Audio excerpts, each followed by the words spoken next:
because there's going to be a lot of stress. And I think that if you can manage your stress and say, I'm going to think about this problem from this time to this time.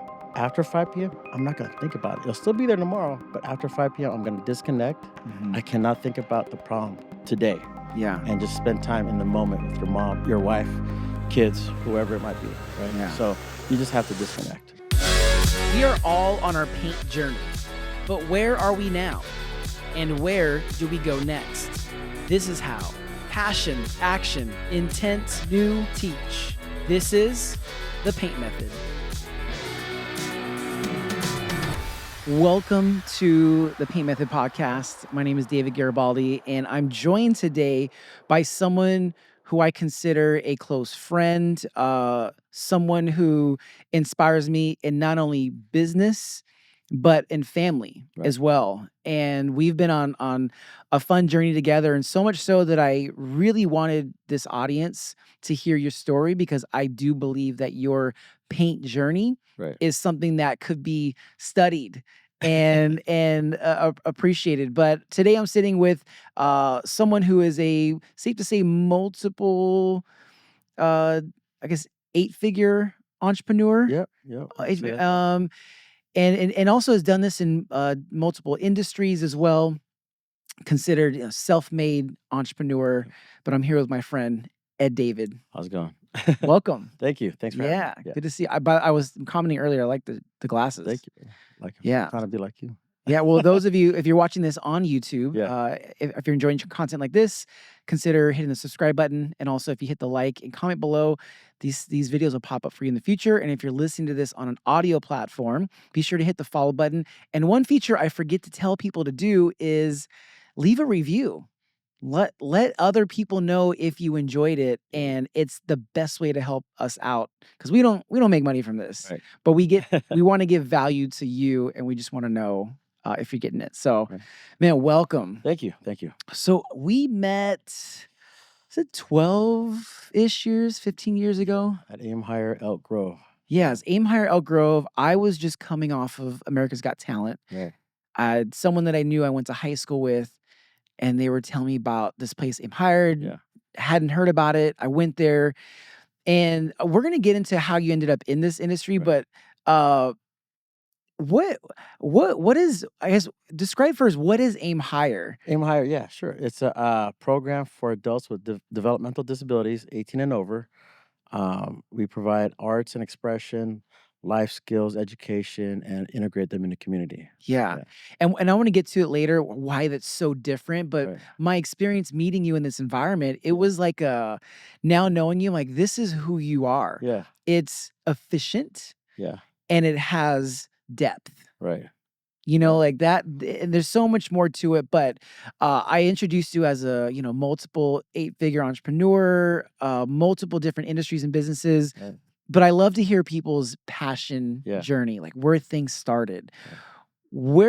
How far back can you remember that you were inspired to want to be an entrepreneur or not work for anyone else? Yeah. So, I mean, well, it started back as a kid, right? Mom and dad would make me do all these chores around the house, do this, do that.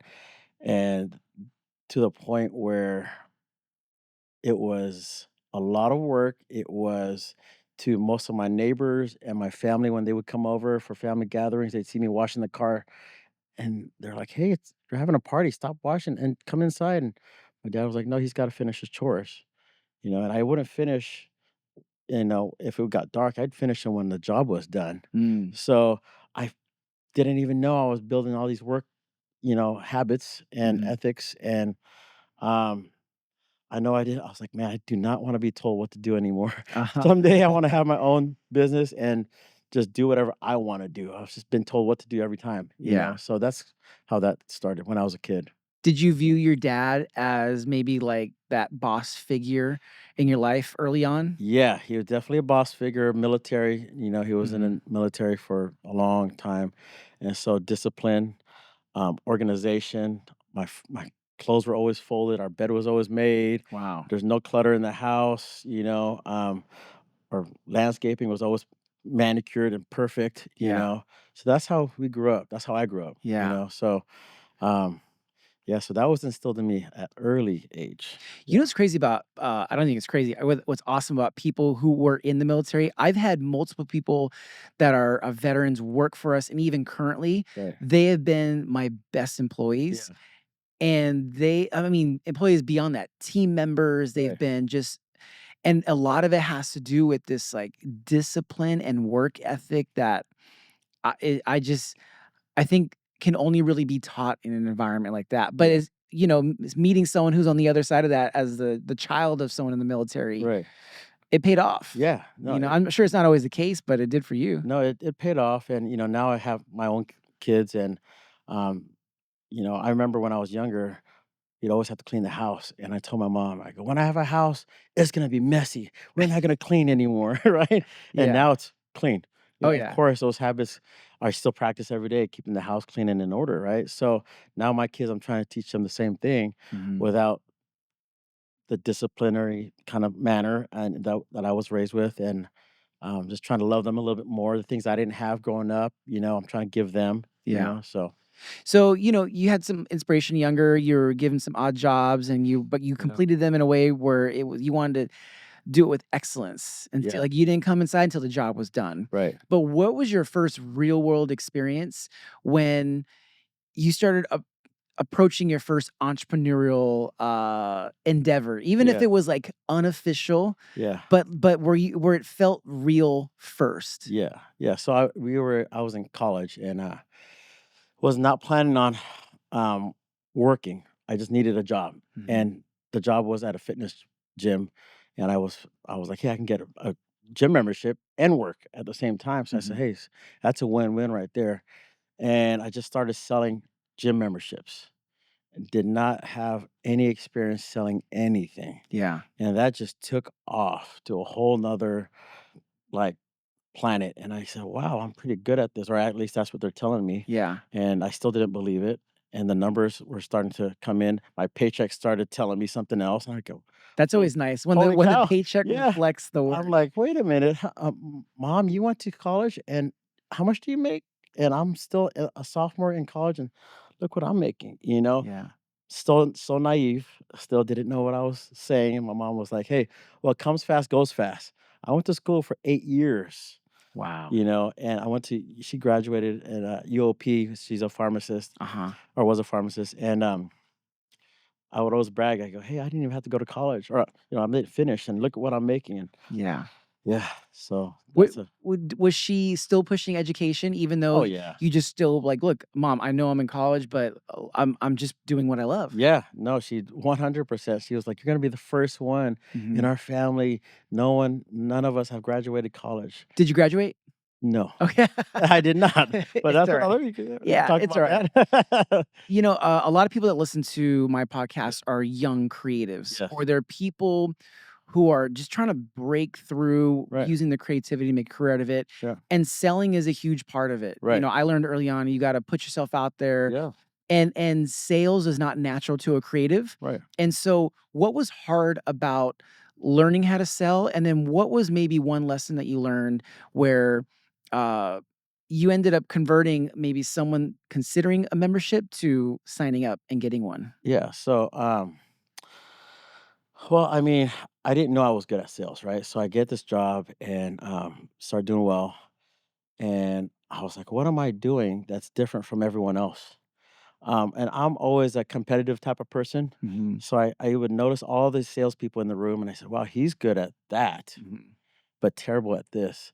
He or she is good at this. So I took kind of all the good things that they were all good at and put it into myself and took out all the stuff that was bad and said, Yeah. I don't want to be that guy that's selling memberships but smoking in the back. Right. So that's Yeah. not me. I want to be genuine. I want to be sincere. Mhm. And most people that think of salespeople are they're not very honest, right? So I Yeah. wanna be the honest salesman, Got it. right?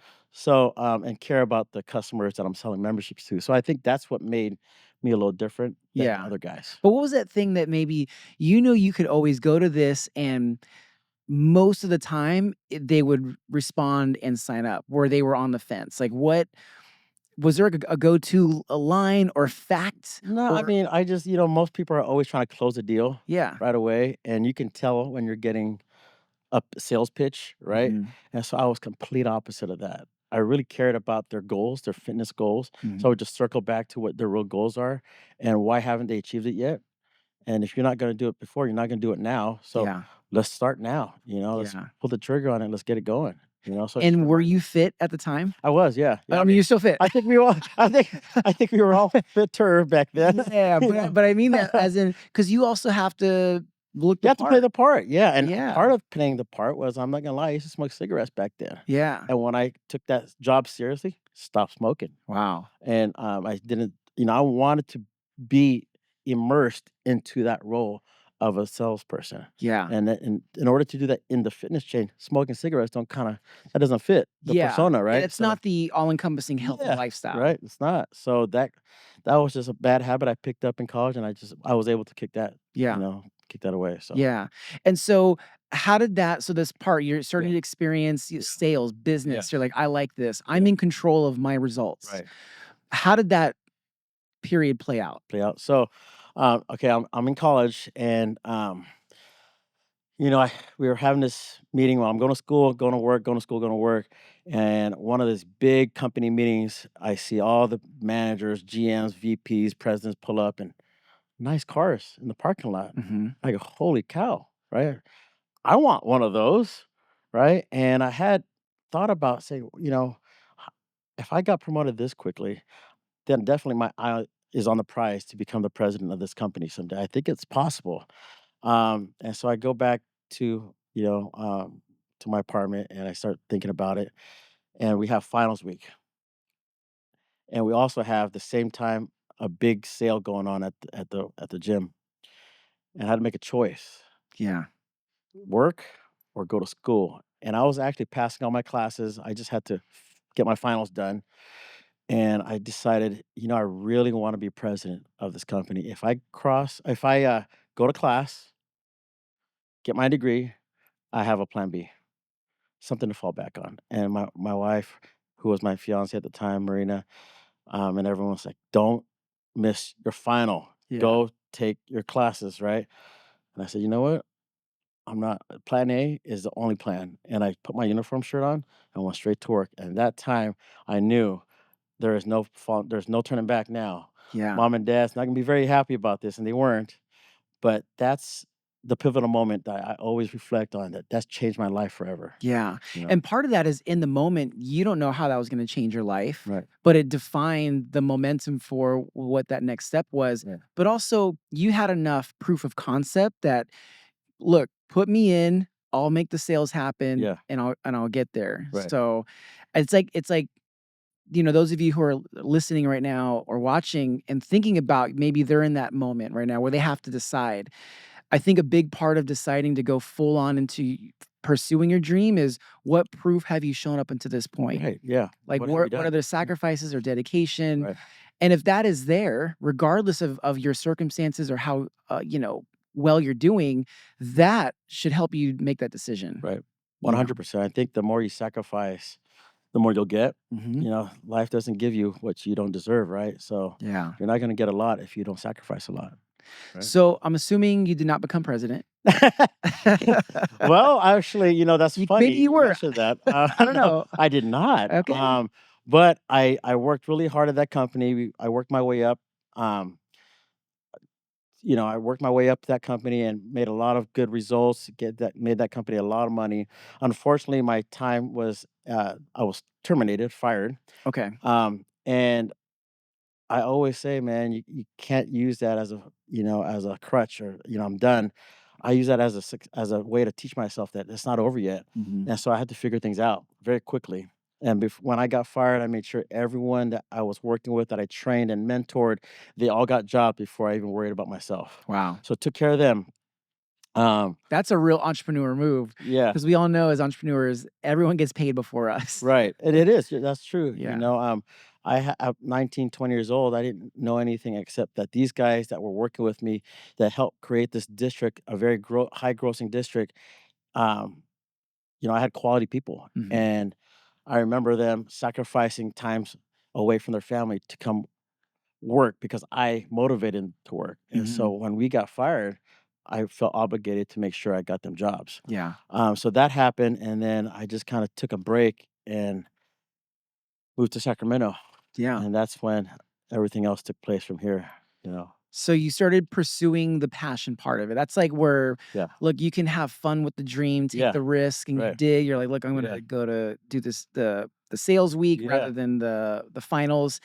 And usually the next step is the action, which is putting momentum and a plan, actually putting the plan behind the dream to create momentum. Right. What did that next step look like for you where you're like, all right, I know I'm gonna go into business, Yeah. but it's action time. Like Yeah. what was that next step like? So it was, it was very stressful, I had enough money saved up to um, put down the down payment on a house. Mhm. And we were living in San Jose at the time. There's just no way I can afford a house there.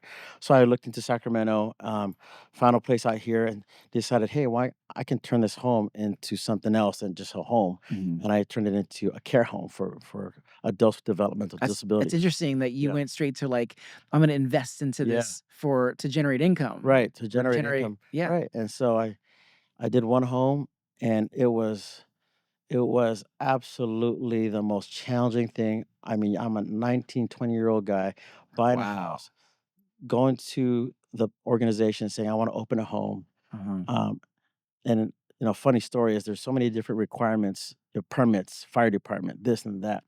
And I'll share this quick story with you. Yeah, please. So they said, Ed, you got to, these are the requirements. You got to submit 20 sets of plans, 8 by 10.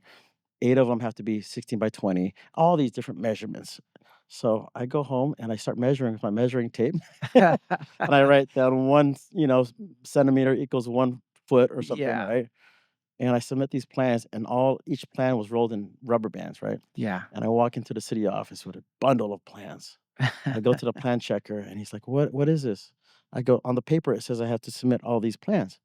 He takes all the rubber bands off, takes the biggest set of plans, puts in the back, and the smallest in the front. One rubber band, staples them all together. He goes, "Just one roll, just like this." Yeah. Because I had like 20 different rolls, Yeah, and I didn't know what I was doing. And he goes, "Who drew these?" I said, "I did." yeah. And With he goes, confidence. "Yeah, well, I did." He It goes, was me. "Yeah." The lines aren't straight, but you can kind of get the idea. He goes, "This has to be drawn by a licensed architect, Yeah. and you need to get a stamp, a red stamp on it." And so here he goes, call this draftsman because it looks like you're trying to save some money. I go, Mhm. yeah, he'll do it for you. And then he'll have an architect that can stamp his work. Done. Right. Yeah. So there's a couple things. One, I didn't know what I was doing, but I still did it anyways. Mhm. And then I go to this draftsman's house and he says, I haven't done this in a while. I need to get the 2004 code book. Yeah. I go, "Where is it?" He goes, "It's in Berkeley. If you go there and get it from me, I'll just deduct it." I was on the road to Berkeley Yes. without a second thought. Drove all the way down, grabbed the book, gave it to him, and the rest is history. We got the plan submitted the right way. Mhm. But the point of being is I meet a lot of people that don't know what they're doing or how to do it. I didn't know what I was doing. Yeah. I just kept on going, and I made mistakes along the way, a ton of them. Mhm. Now, if I didn't make those mistakes or start trying, I wouldn't be here today. Yeah. So, Well, part of taking action yeah. is not perfection, it's just progress. Right. And you're going to make those mistakes. And by the way, I don't know if I told you this before, but I was in that same exact situation on my very first studio gallery Right. that I tried to open up. I tried to hand draw the plans. I'm like, I'm an artist. I can do Yeah. this. Same thing. Walked into city planning and they're like, this is adorable. You can leave and find an architect, Yeah, which yeah. I did. And but those are just lessons Yes, learned. yes. And think about, how many care homes did you end up doing? We have 4. Yeah, Yeah, 4, yeah, end up doing 4, yeah. and I bet each step you're like, I bet I could We do got better. 10 We now at got a Yeah, we time. got Yeah. better and better, and, the thing is, like, we started to love not just the process, but what we were doing, Mhm. to the point that we were doing so good that they want us to open 5th home, 6th home, and 7th home. And, Marina and I were like, "There's just no way we can keep the same quality Mhm. of care 24 hours, 7 days a week for these homes," so we stopped at 4. Yeah. It wasn't about the money, it's about the quality and Yeah. the service that we can provide, so You got into entrepreneurship because you didn't want to answer to anyone, and you started experiencing some success. Yeah. But I'm just curious, now when you were in it in that beginning stage, what did you not like about being an entrepreneur? What moments were you like, "What did I sign up for, and why did Yeah. I dream of Yeah. this?" Yeah. No, I mean, it's hard to make decisions every day. How do you know if you're making the right one or the wrong one? Who do you keep on your team? Painful decisions you got to make if you have to let someone go because you feel that that's not the best person to help you on help you run the company. Not that they're bad, just not the right fit. So making those decisions are going to make the difference between whether you make it or you don't make it. Mhm. So Yeah. yeah, that was the hard part, man. It's making decisions, really. Yeah. Yeah.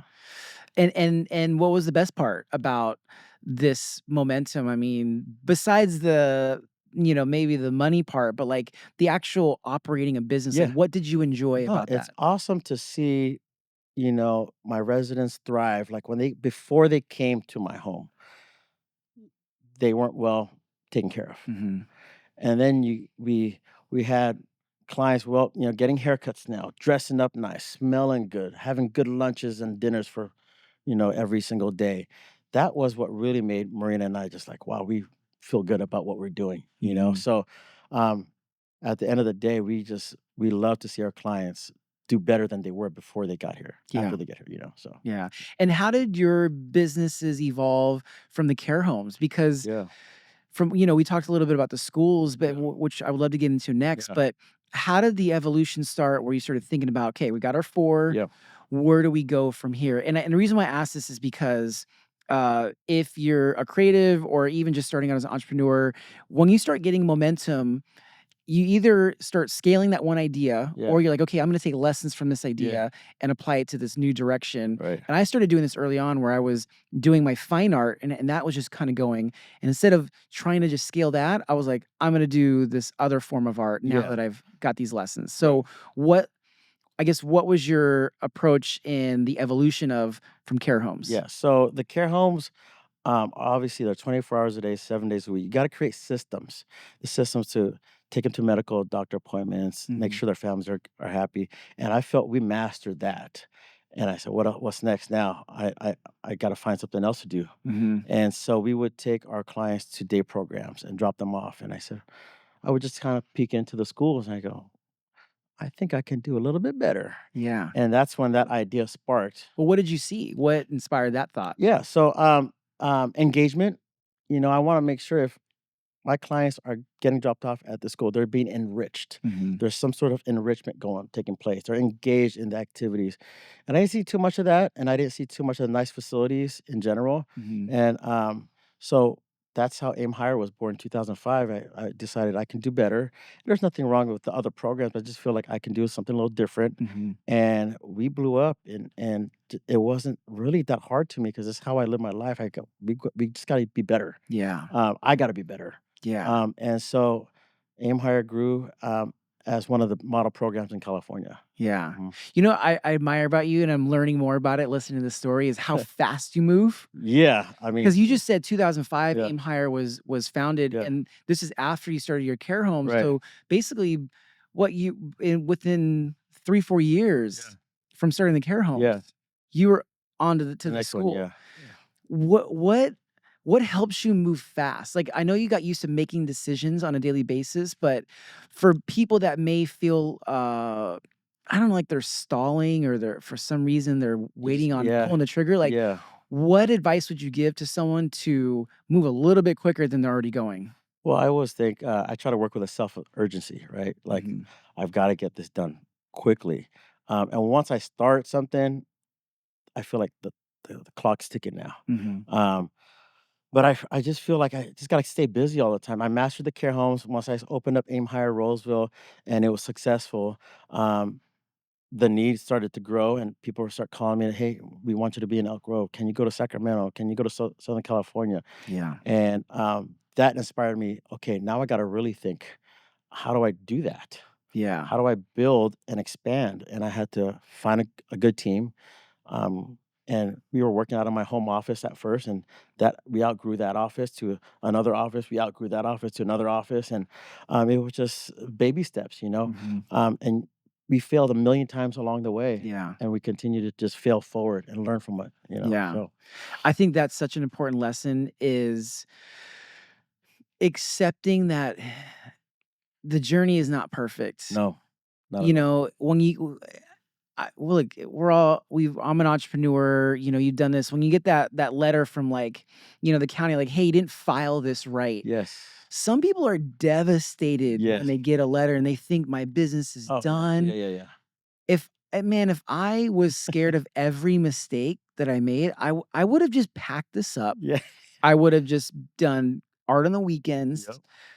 But it's part of the beauty of it is you just accept that things are not gonna be perfect. Managing stress Yeah. is huge Yeah. because there's gonna be a lot of stress, Mhm. and I think that what manage if you can manage your stress and say, "I'm gonna think about this problem from this time to this time.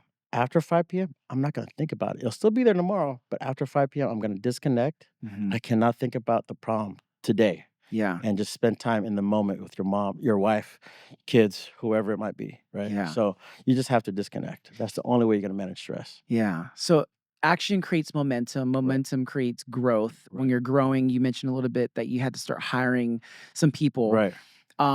What were some of the top qualities that you were looking for in the first people you hired? Well, I mean, I think you try to hire like-minded individuals, right? People you feel comfortable with. My struggle has been hiring people I don't feel comfortable with. And the reason why, because I know they might be talented or they might have the degrees or they might Mhm. have the experience.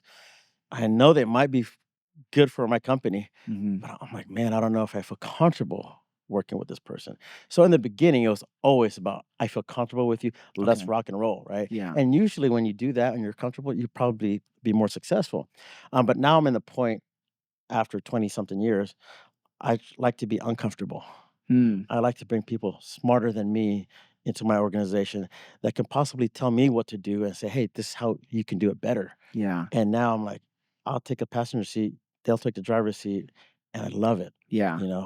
but in the beginning, it was about me making sure I hired people that made me feel comfortable so I can grow the company, Yeah. so Yeah, I like that feeling of bringing people on my team yeah. that I feel like they're rolling the dice on me, like, Right, right, working right. for me, and I'm like, Yeah, "I'm lucky to have you." right. And you're right, like, great team members, they push you. Yeah, And, I mean, I've had all different kinds of people, work with us on our team, but I get asked that question a lot because people see that I do have a team set up, and they always ask, like, "Who are the first people that you hire?" right, I always say, one, if you don't have someone helping you get organized, because when you're organized, you can produce more. right, And or at the same time, in parallel, who's helping you with your sales? Because if you're running operations and you're not selling, you need someone on that. So as sales comes in, you're organized. Like those for I feel like those are two very important first steps. yeah, you gotta have someone that knows how to manage the accounting part, right, to Mhm. a certain degree, and, that's huge, the numbers, because if you any business, your foundation is numbers, right? Yeah. So, and I'm still friends with the people that I opened Aim Higher with back in the Wow. day, yeah, 25 we still stay in contact. Yeah. So, yeah, Uh, with paint. yeah, The first 2 steps, passion, action, are the most important right, because it sets you on your path and your journey right, that you're creating. right, You've decided these things. This isn't just stuff that just fell in your lap. You had moments of inspiration, you chose them, you went in, started building. But if you're lucky enough and you've had success, there are moments where you're like, "I'm comfortable." right, Like, why are we doing this? Now, you're unique because Aim Higher does have a bigger purpose. It's right, serving adults with special needs, right, and you're also just not providing a space for them to just hang out. You're right, like, "How do we enrich their lives?" right. So, what moment in life can you look back on that helped you think about, look, I want to live for something bigger? Was it something in your parents, your mom? Was it some other experience where you thought, I don't want to just show up and just run a business, collect a check. I want this to mean more. I want to have intent. Yeah, intent. Yeah. So, well, I've always wanted to start a family. Mhm. Always wanted to start a family. It was, I don't know. I've always felt like a homebody. I wanted to just not have too many distractions, have a family, raise them, and that was it, right? Yeah. So, my goal was to be successful enough to, pay my own bills, start a Mhm. family, take care of them, buy a house, get married, buy a car. Mhm. That's kind of what my goal was, be able to take care of myself and my family. Yeah. And that, has definitely I've been able to do that, at a young age, which was a blessing. So, Yeah. mhm. Your family is a huge part of your life, and Yeah, I know this firsthand because 'cause I've spent many, many years with you and with your family, with yeah, the kids. Uh, if you want, can you just touch on that about, uh, maybe someone who is chasing success, yeah, has a family? yeah, Like, how do you find that balance, or is it not balance and you give in a different way? yeah. No, I always feel, with family and being a father, I can feel that business. I can feel it trying to open something. And there's one thing I always tell myself: you can't fail as a father. You can't fail as a husband.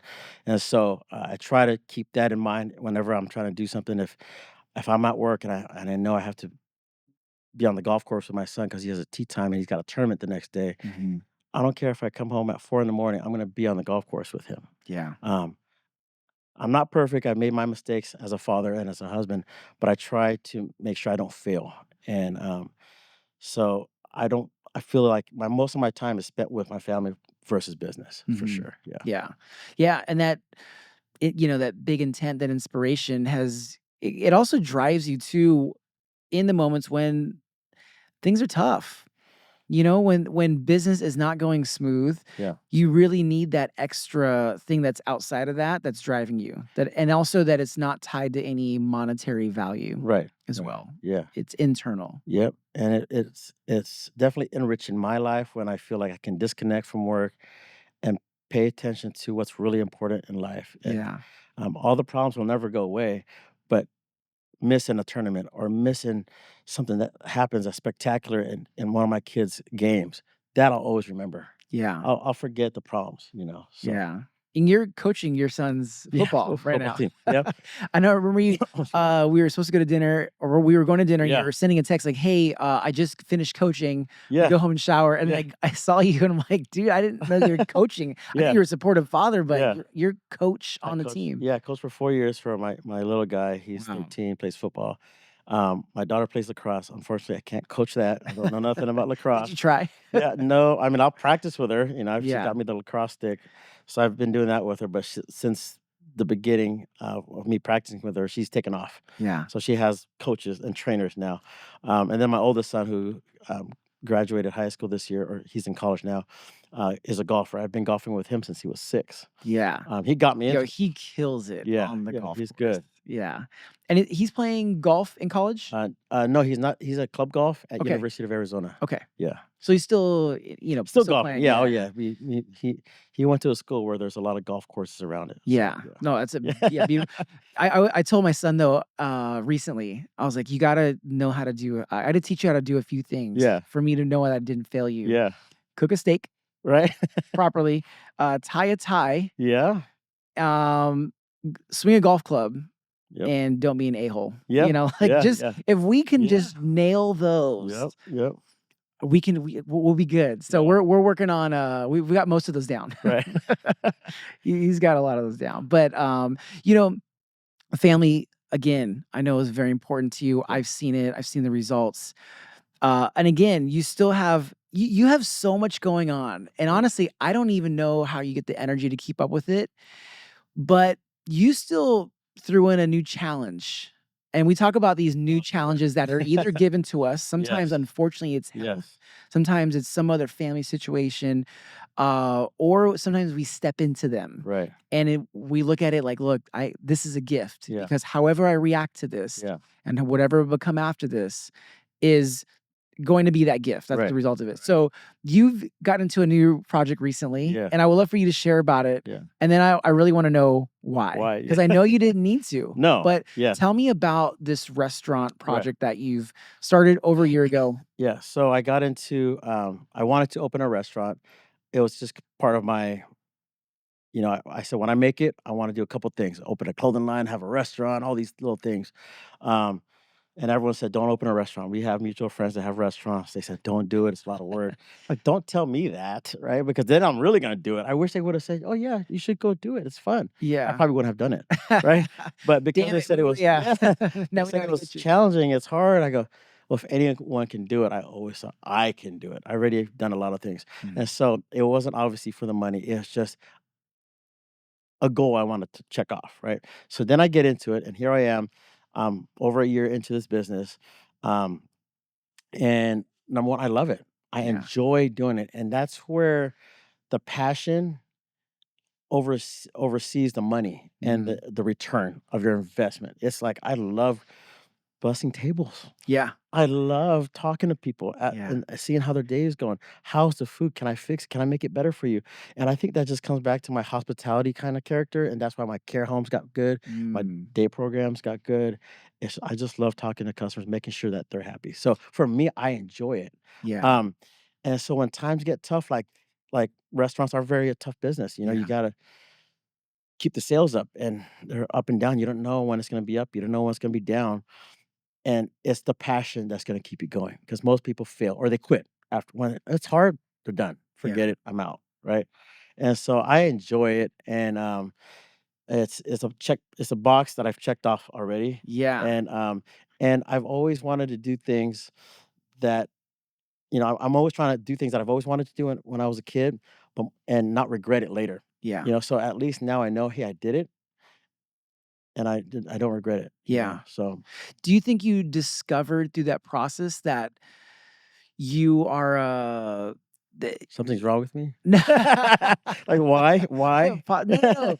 That you're, like, you enjoy hospitality. Like, Yeah. maybe it was there before, but did you discover that more through this I think I process? did, yeah, I think I did. I go, "Man, I would," and it's really not hard for me because I Mhm. would pull up a chair next to someone sitting down eating dinner with could be a couple, and I would sit down and be like, "How is your day doing?"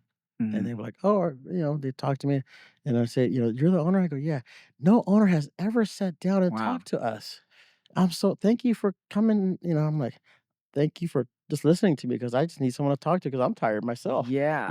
and, it's just a genuine pulling up a chair next to some random people you don't know, introducing yourself, and 9 times out of 10, they're always happy to talk to me, Yeah. and sometimes, if you're a restaurant owner, that alleviates any issues that could potentially be happening. Maybe they weren't happy with their salad or Mhm. happy with their service. To bring it up to you, and the fact that you were able to nip it in the butt before it became a bigger issue, Yeah. they're thankful for that. Yeah. And so, I just love doing it. So the restaurant Yeah, is Junior Restaurant and junior Lounge restaurant and in lounge, yep, Roseville, yep, and I was just there a week ago, and I've yeah, been there since the yeah, pre-opening. yes. I've hosted parties there and Thank you, dinners. No, of thank you. course, but I just had the steak and ravioli with Yeah, that was I truffle came up with sauce. that one, Oh my Not the god. truffle sauce, that's new, you must have added that. I Whoever added it, it was all Who good did it? because there was still, like, some, shrimp on top of the ravioli. Yeah. Bro, like, Yeah, yeah, it was probably my favorite dish I've had there yeah. along with the, Chilean sea Sea bass bass, yeah, is a yeah.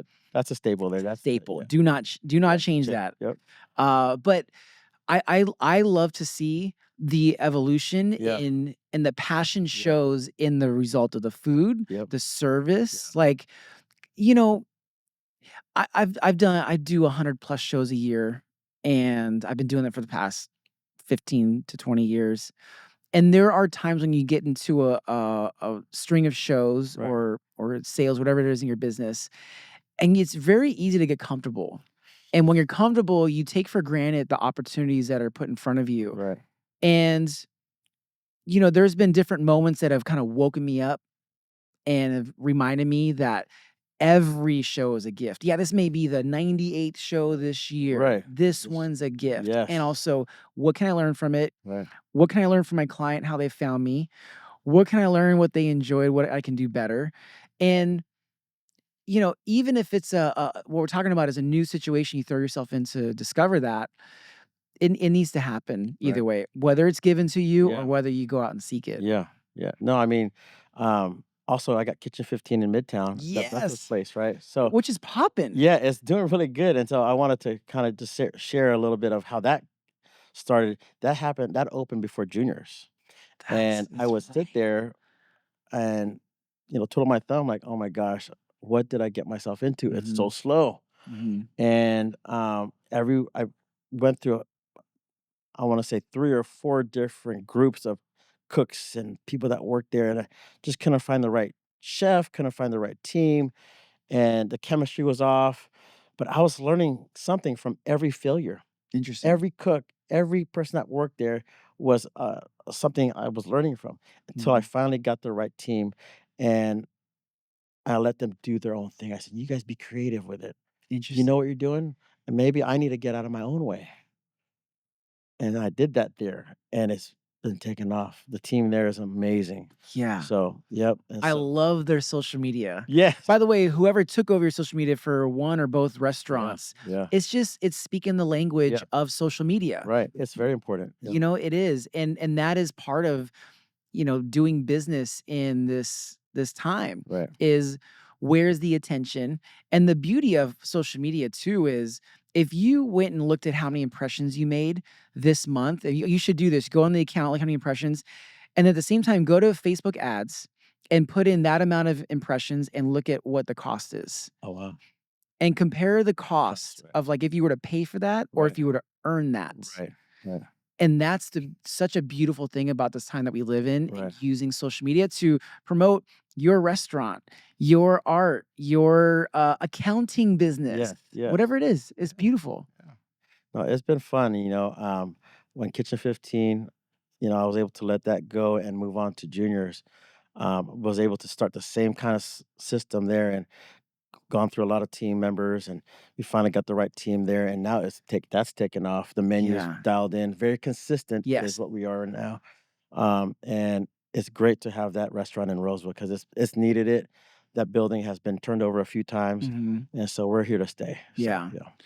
Uh, I feel like we really learn our lessons in the fall part, Yes. right? Yeah. Like there's a natural progression in your journey Yeah. from discovery of your passion to be an entrepreneur, Right.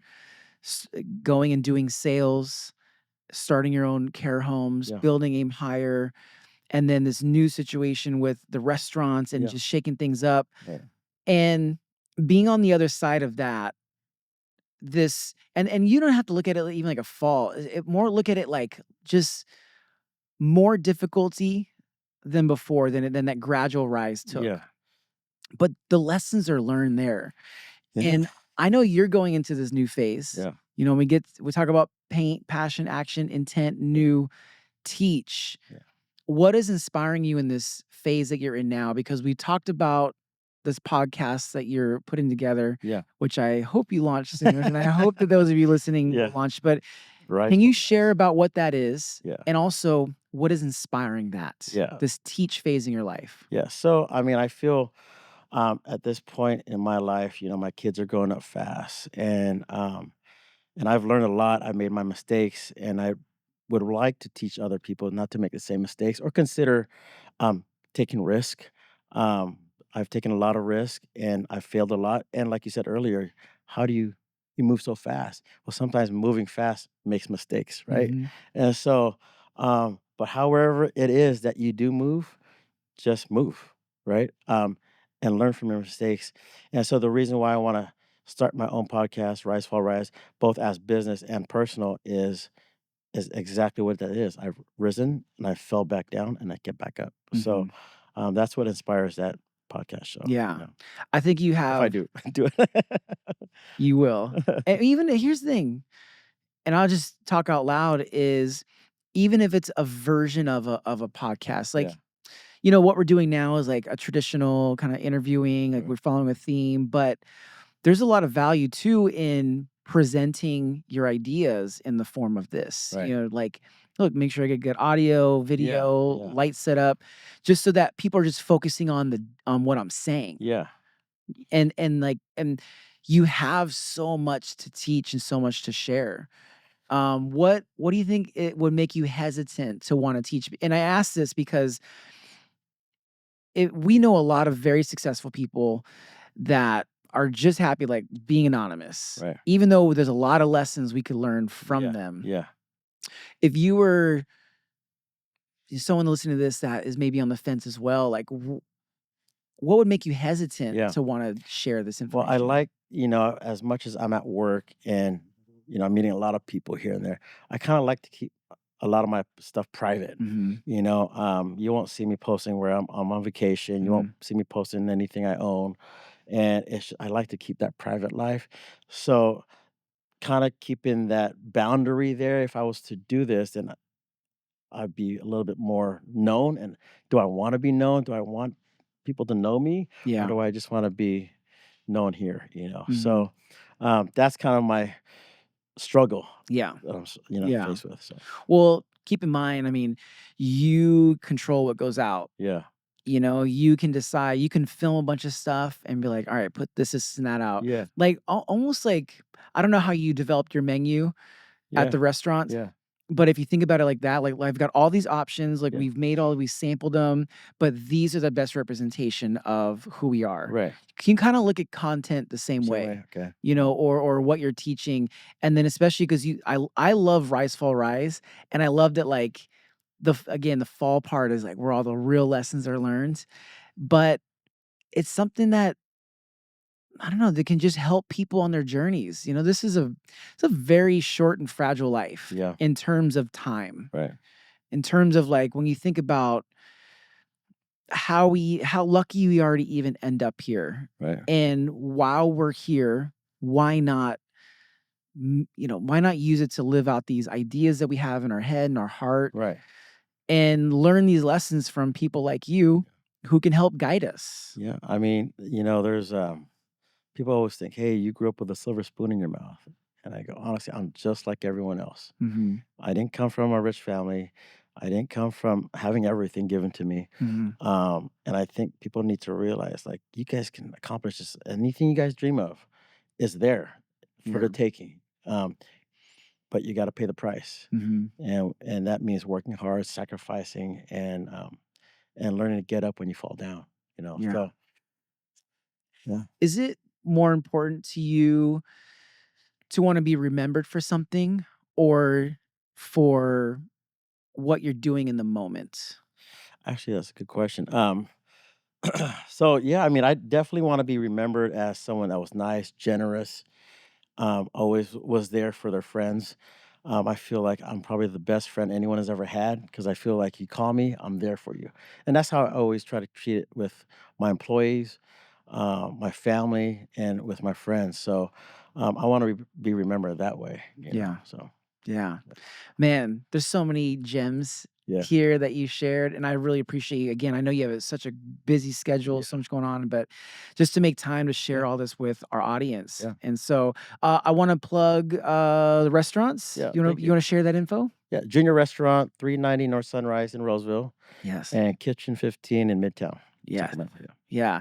And then also, you've continued to do an incredible job yeah. with Aim Higher Yeah, aim and higher. We're all over California, so it's been doing well. Yeah. yeah. I'm proud of you, man. Thank you, brother. And like, I don't know if you get told that enough, Yeah, but from watching you with your family, yeah, watching you in your marriage, yes. did you guys just, We just celebrate celebrated 20 years in September. Yeah, 20 yeah, years? 20 years. That's beautiful. Thank you. And seeing you, with that and just everything else, man, you've always been an inspiration to me, and I don't think people give you the benefit of the doubt. I think people doubt you a lot. I think because they see such a generous, nice guy on the outside that I Yeah, really don't think they understand what's happening on the inside and how right. things tick. Yeah. And so I just want to give you your flowers Thank you, that sir. you deserve Appreciate that. of how much you do for a lot of us and inspire us. So Thank I you. appreciate you. Appreciate it. Thank you. And then we'll look out for maybe if you're listening or watching this, write down or saving your notes, Rise, Fall, Rise, and remind yourself in 30 days or 60 days to search for it on Spotify so that you can hear Get these the pressure's stories on. I'm and starting to sweat now. I got it. just I'm gonna help guide them, guys. So I'm gonna help guide them to make sure that this Yeah, these gems that's still get funny. out. Thank you, sir. I got you, Yeah. brother. Thank you, Man, man. thank you for being here. Awesome. Thank you for those of you who are listening to this, or if you're listening to this on an audio platform again, just ask you consider hitting the follow button. That way, episodes pop up for you anytime we post a new one. And then also, again, leave a review. Whether you liked it or not, leave a review. Let I me know love how it the is. engagement. I'm gonna learn either way. And then if you're watching this on YouTube, ask that you would consider subscribing, liking, leave a comment below, and also let me know what type of guests do you want to see in the future. You can let me know in the comments. Ed, David, Thank you, guys. thanks for being here Thank you. on the P Appreciate you. Method. All right. Thanks. Yes, appreciate you.